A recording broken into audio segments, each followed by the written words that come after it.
Section 1. You will hear a telephone conversation between a hotel receptionist and a caller making a reservation. In the exam, you will have 20 seconds to look at questions 1 to 7. You will see that there is an example that has been done for you. On this occasion only, the conversation relating to this will be played first. Silver Tulip Hotel, good afternoon. How can I help you? Yes. Good afternoon. I'd like to book a room for next Friday. Certainly, sir. How many nights will you be staying? Just one, please. The caller says he will be staying for just one night. So 1 is the answer here. Now we shall begin. You should answer the questions as you listen, because you will not hear the recording a second time. Listen carefully and answer questions 1 to 7.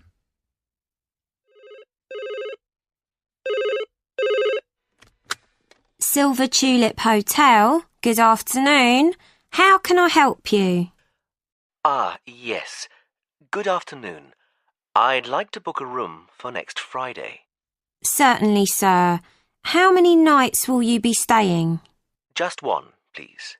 And would you like a single or double room? A double room, please. A double room. And would you like twin beds or a king-size bed? A king-sized bed, please. Let me see. Yes, we do have a double room available for next Friday. Would you like me to book it for you? Yes, please. Could I have your name, please? Yes, it's Edward Francis. Is that Frances? No, it's Francis. Francis. Yes, that's right. And your home address, please, sir? Yes, it's 23 Cypress Avenue, Cambridge. Is that Cyprus? No, Cypreess, like the tree.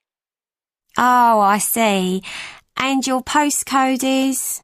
CB3 9NF. And it's just for one night? Yes, that's right. We can reserve a parking space for you. Are you coming by car? Actually, I'll be taking a taxi from the station. That's fine. And one last question. Would you like dinner and breakfast? No dinner, thank you. But I'd like breakfast.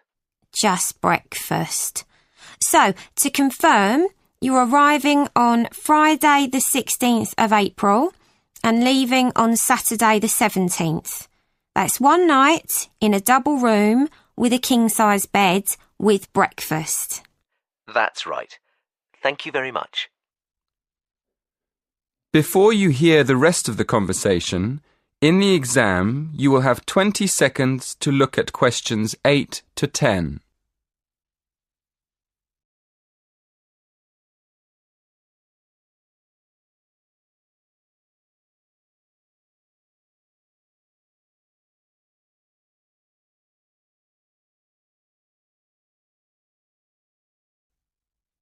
Now listen carefully and answer questions 8 to 10. And could I have your mobile number, please? Yes, it's 07976 122 577. Oh, no, sorry, it's been changed. It's 07961 121 597. 07961 121 597. Thank you. Is there anything else I can help you with? Yes, I'm having dinner with a friend. Could you recommend a good restaurant nearby? That would be the Winston Churchill. It's about a mile from here. Perfect.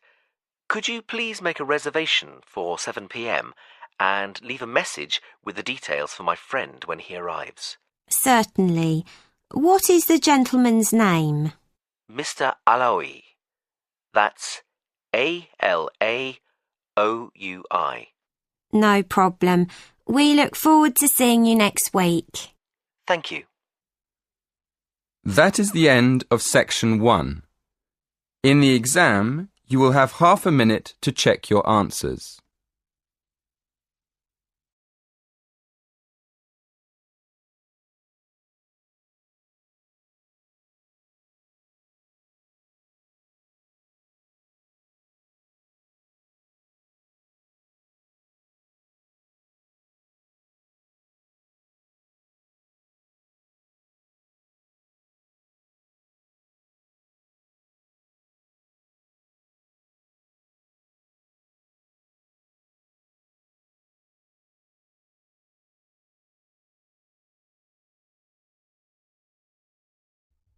Now turn to Section 2. Section 2. You'll hear a talk between an interviewer and an interviewee called Chris Evans from the Royal Caledonian Curling Club about ice curling. First, you have some time to look at questions 11 to 16.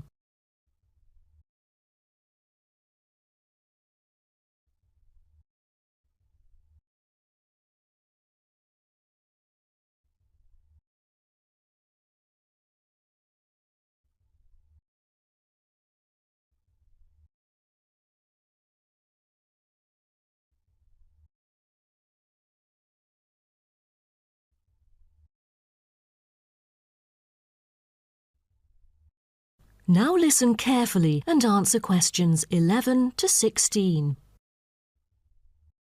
Today, we're pleased to have on the show Chris Evans from the Royal Caledonian Curling Club. Now, let's welcome Chris to tell us something about ice curling. Chris, please. Thank you. It's my honour to briefly talk about ice curling here to all of you. So let's start with what curling is. Curling is a sport in which players slide stones on an ice rink towards a target area which is segmented into 4 concentric circles. 2 curling teams consist of 4 players, the lead, the second, the third, and finally the skip. The captain of the curling team and its players will throw their stones in the order stated above. Each team has 8 stones. The purpose is to accumulate the highest score in the game. Points are scored depending on which stone is resting closest to the centre of the target area at the end of the game. The ice surface on which the game is played, or the rink in curling, is called the sheet. It is covered with tiny droplets of water that become ice and cause the stones to curl or deviate from a straight path. The curling players should slide the heavy polished stones or rocks across the ice curling sheets towards the house, a circular target marked on the ice, as I mentioned before. There are several pieces of equipment essential for a curling game, so a concise instruction will be given to you. The most important things are the curling brush, which is used to sweep the ice surface in the path of the stone, as well as the curling stone, which is sometimes called rock. The former is usually made of horsehair, and the latter is made of granite, mainly coming from Scotland. Curling shoes are similar to ordinary athletic shoes, except that the 2 shoes in a pair have dissimilar soles. The sole of the slider shoe, which is designed for the sliding foot, is typically made of Teflon, while the gripper shoe for the hack foot has a special layer of rubber applied to the sole. During the curling game, you may also find a stopwatch attached either to the player's clothing or the broom, which is used to time the stones over a fixed distance to calculate their speed.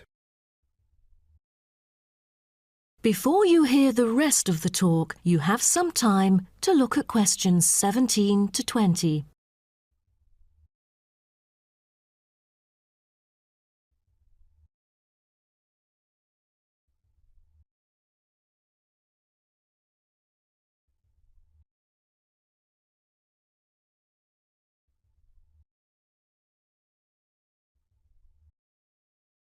Now listen and answer questions 17 to 20. Now, a word about the development of curling clubs. Curling is thought to have been invented in medieval Scotland, and outdoor curling was very popular in Scotland between the 16th and 19th centuries, as the climates provided good ice conditions every winter. Kilsyth Curling Club is renowned as the first club in the world, having been formally constituted in 1716, and widely influencing ice curling development. In Kilsyth today, both men's and ladies' sections are thriving, participating in all major competitions and having won championships in the British Open in the past. The mother club of curling, Grand Caledonian Curling Club, was instituted in 1838 for the purpose, not as such to attract people's interest, but to regulate the ancient Scottish game of curling by general laws. With these official rules, the young curlers could be trained in a more professional way. By 1842, the new national club had sought to obtain royal patronage, and it has ever since been known as the Royal Caledonian Curling Club. However, many sports, such as athletics and tennis, were frowned upon as being too recreational and not practical enough, so the Crown banned them by law during the 1300s, in the hope that men would instead practice the archery skills that were seen as vital to the country's defence. And the ban was lifted in the 17th century. So, do you know the reason for curling being kept during the 16th century? Is it because it was so popular, or because people from all ages like children could play it? The spirit of curling dictates that one never cheers mistakes, misses, or gaffes by one's opponent. And most importantly, all the team members should strictly follow the instructions of their captain, which is essential for men in battle. Curling was brought to Canada from Scotland, and some curling was played informally before 1800. Curlers often used iron curling stones made from melted materials such as cannonballs rather than granite until the early 1900s, because there were transport problems importing granite stones from Scotland. That is the end of section 2. You now have half a minute to check your answers.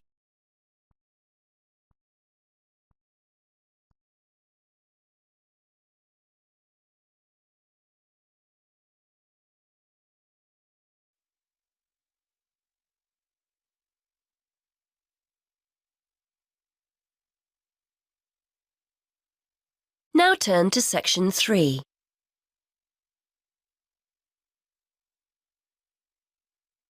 Section 3.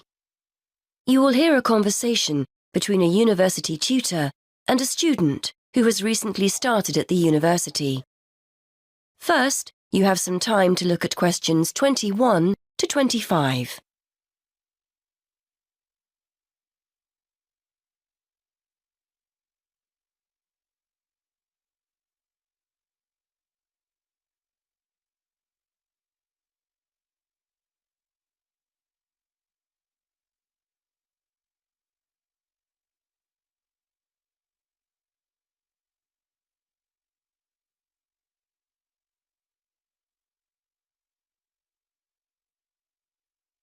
Now listen and answer questions 21 to 25.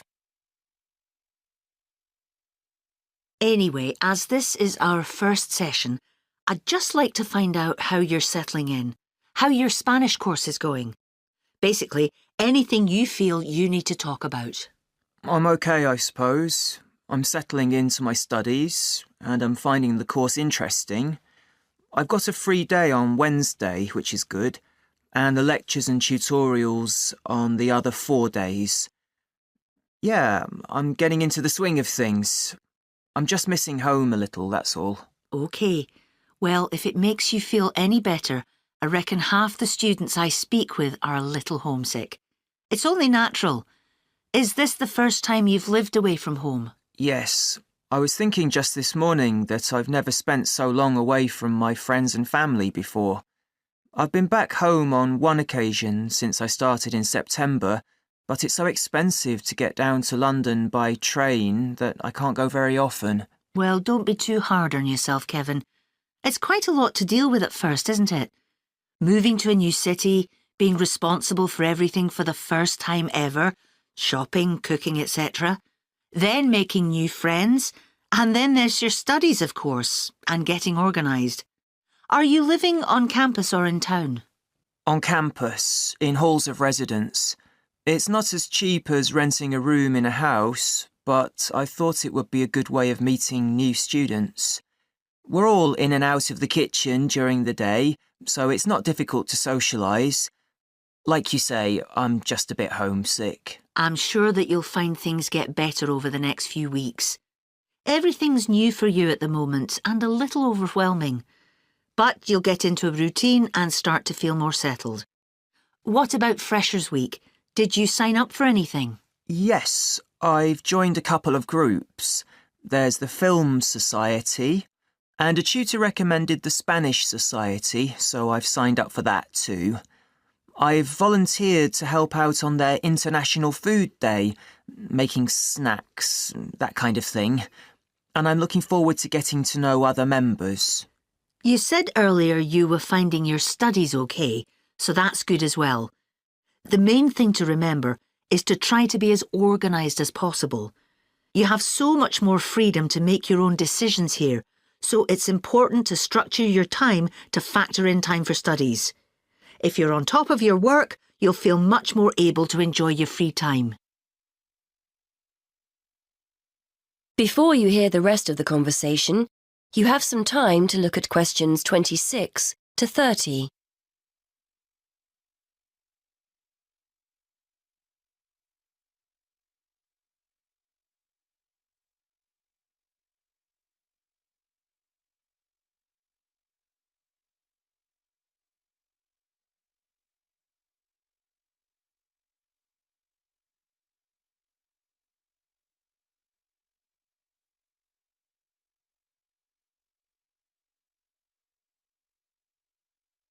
Now listen and answer questions 26 to 30. I was hoping you could help me with my essay writing. I seem to be spending ages writing and rewriting essays and, well... The best bet is for you to sign up to the University Writing Tutorial Service. They have people who are in place to support students specifically with these problems. To join, just fill in the application form and give them a sample of your work. Brilliant. I didn't know anything about that. Can I give them one of my essays to look at? They won't give you feedback on a complete essay, I'm afraid, as they may not be subject experts. It's really aimed at developing your academic writing skills. Ideally, you should write something between 1,000 to 1,500 words. If you find their page on the university website, they've got a list of general topics you can try.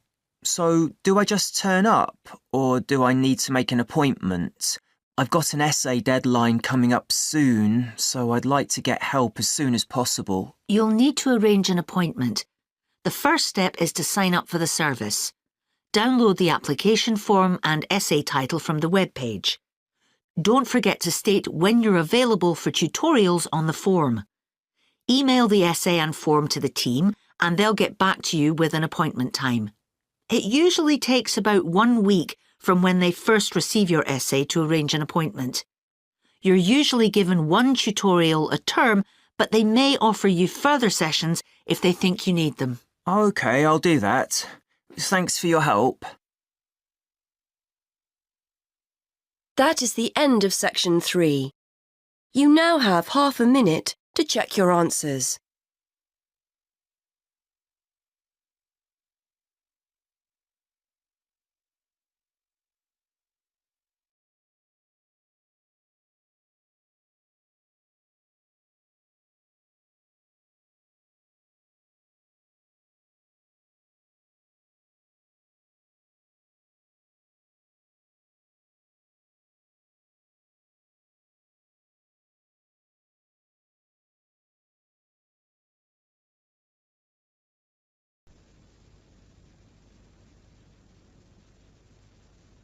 Now turn to section 4.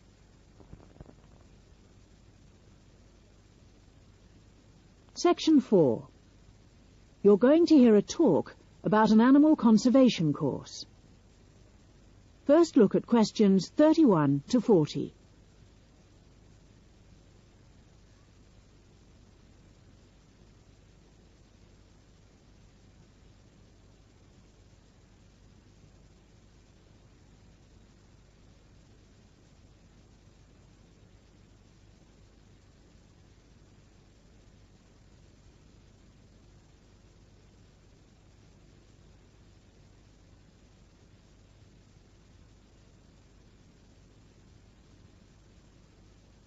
As you listen, complete the notes by filling in numbered spaces 31 to 40.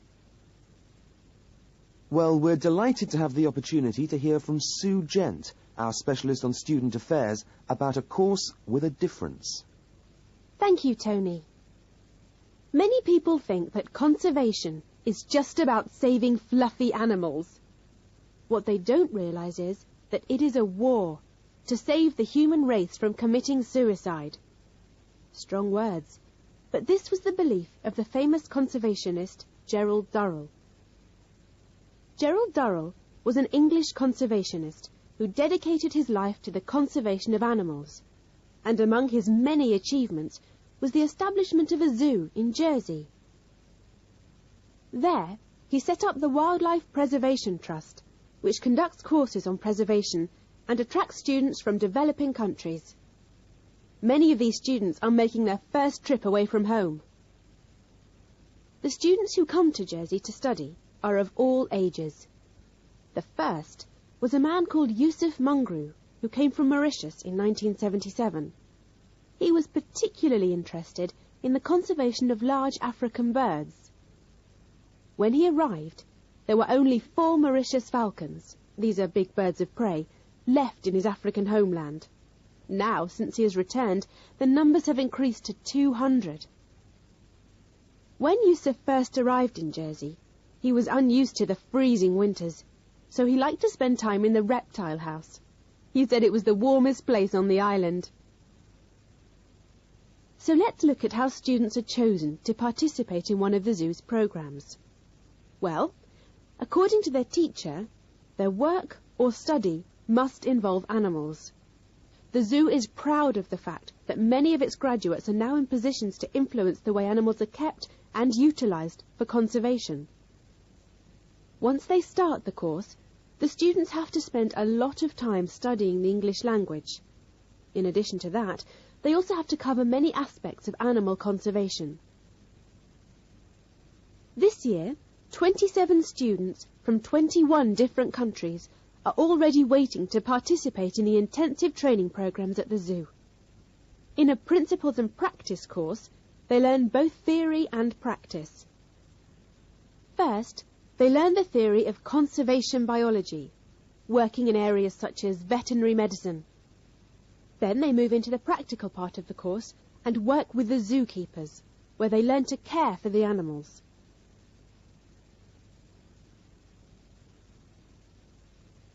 Over 350 full-time students have graduated since Yusuf Mungru, and, like him, some graduates have made big names for themselves in the zoo and conservation world. A former Chinese student is now responsible for captive breeding and conservation throughout his country, and a student from Mauritius who trained at the zoo is the present conservation officer for Mauritius. That is the end of section 4. You now have half a minute to check your answers.